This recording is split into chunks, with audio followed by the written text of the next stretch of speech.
2 years ago, I made the decision to cut the cord on nearly all streaming services.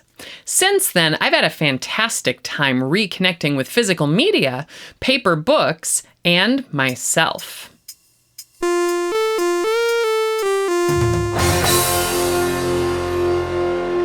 Okay, story time. It was the late 2000s. I'd been a Netflix subscriber for a while by that point, back when Netflix sent you physical discs which you'd queue up, watch, and then mail back. This was after years of being a video rental store junkie. Then, all of a sudden, around the same time I was graduating from college into no job market, Netflix launched this streaming platform where you could watch a good chunk of the catalog for less than the price of a single retail DVD. Of course I signed up. I had the app on my Nintendo Wii, and even though the video quality felt subpar compared with a nice DVD player, the value couldn't be beat, and I was hooked. Of course, when Netflix launched, it was the only major player in the space. But since then, the proliferation of streaming platforms has led to some less than ideal conditions. And I probably don't have to give you a list, but I'm gonna try. Fracturing availability of content.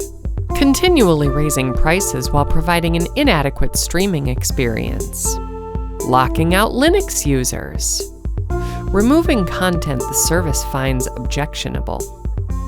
Algorithmically driven recommendations which take away the natural human instinct toward discussion and discovery, further contributing to a critical thinking gap at exactly the time in human civilization when we should be expanding the ability to think for ourselves. Subpar original content. So yeah, after about 15 years of dealing with streaming, I decided to pull the plug. Well, for the most part.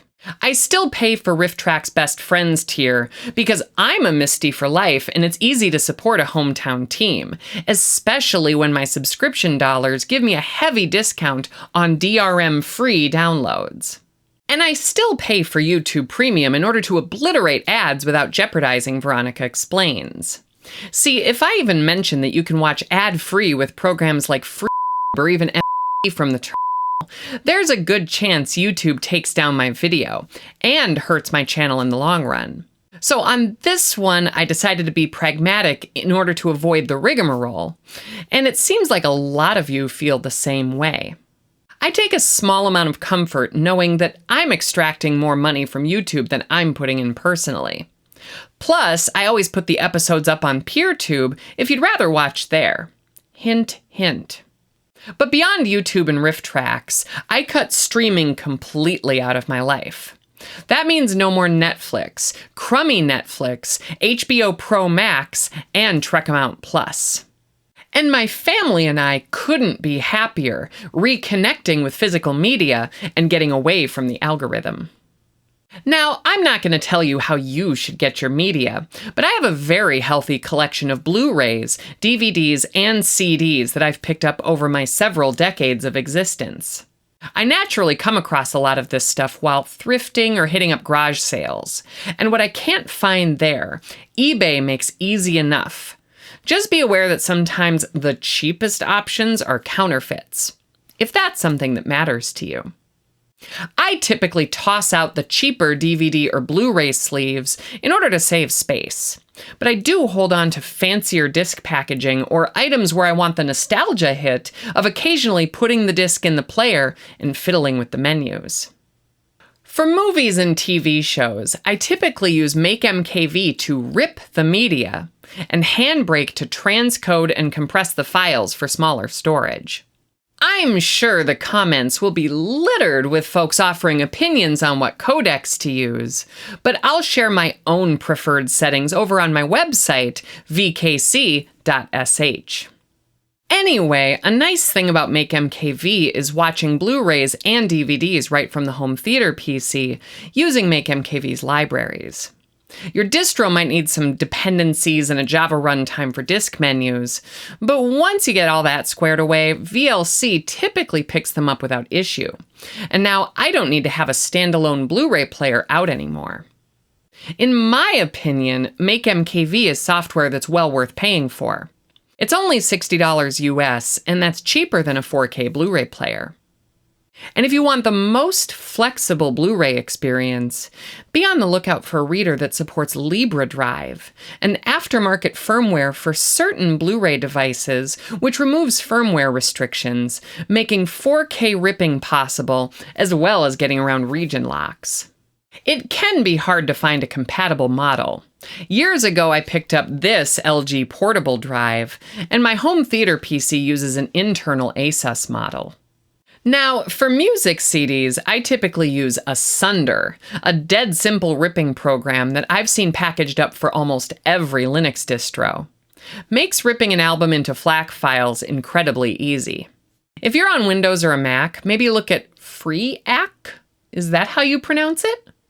When the ripping and converting wraps up, I drop the files into a shared folder on my network where Jellyfin can serve them. As of 2025, Jellyfin is my favorite server for hosting media.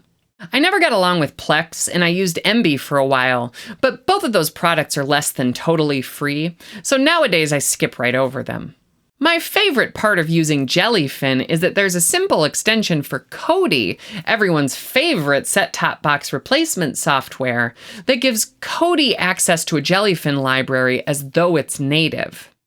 While on my computer, Jellyfin is a great media player, on my TV, I much prefer the traditional remote control-driven setup. A Flirk receiver makes my home theater PC work easily with my ancient Logitech remote control. As far as my cell phone goes, Jellyfin currently lacks offline storage management for music, but luckily there's a front end for Android called Finamp, which gives me a traditional music player experience, complete with offline sync. This way I don't need to open a VPN to home in order to play back my tunes. That is, when I'm not just using my iPod or my Tangara. Movies, TV, and music are only some of the battle, though. I gave up buying DRM-laden ebooks and audiobooks and decided to switch back to good old paper books. For real, have you seen these things? There's a ton of exciting features. For one, the publisher can't remove or modify sections after purchase, which is kind of awesome. Plus, if the bookstore I bought it from loses access in a rights dispute, this paper book stays in my collection. Novel, right? This isn't a novel. And it's not just traditional fiction and nonfiction texts that I've been collecting.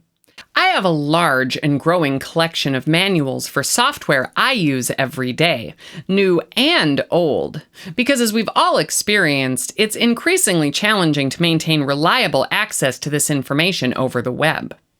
But this hard copy, it's always in my library, and I don't need an ad blocker to read it. All that aside, the biggest reason why I went this route, beyond all of the annoyances and the ethical concerns, is that I'm sick and tired of algorithms telling me what I would like. I'm a whole person, just like you, complicated and weird at times. I was a young adult 20 years ago before these streaming technologies really took off, and I remember distinctly how I used to have to think about what content I was going to consume. I mean, yeah, TV and radio existed, but even that was more deliberate than a world where your phone recommends clickbait to you every time you touch it. Back then, you had to think, do I want to listen to this song? Or do I want to watch this movie? A lot more than you do today. Now, a corporate-driven algorithm just plays the next thing for you. And to be perfectly honest with you all, it's pissing me off. See, as a parent, it saddens me to see the algorithmic helplessness take hold amongst my peers, because I know that it's going to make the following generations have to work a lot harder to take care of us. I feel like we owe it to ourselves and to those who follow us to try and break free of algorithms which tell us what we should like, who we should believe, and how we should feel about it.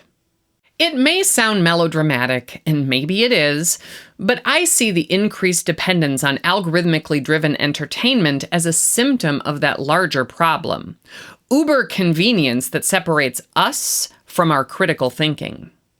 We're learning to abandon reason for small decisions, and wouldn't you know it, now it's easier to ignore reasons for the larger ones. I'm not here to tell you what to think. I was raised in a mind-your-own-damn-business household, and that's where my head is at. But I do want to implore all of us to think critically about how streaming media, autoplay, and the algorithm are impacting us. Not just you and me, but us. Are we losing something when we don't get to own the music that pumps us up in the morning? When we outsource the date night movie to an algorithm? When we rely on an iPad and autoplay instead of critically evaluating the media we give to our children? I'm sick of it. And since getting rid of the streaming platforms, I'm happier. Maybe you will be too.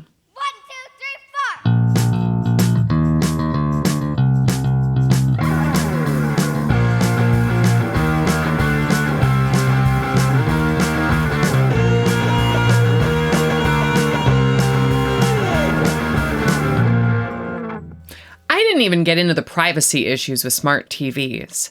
But you know who just did? Lon Seidman. He's got a new video about it, which I'll link in the description. That'll do for this one. Until next time, this is Veronica Explains. Thanks for watching.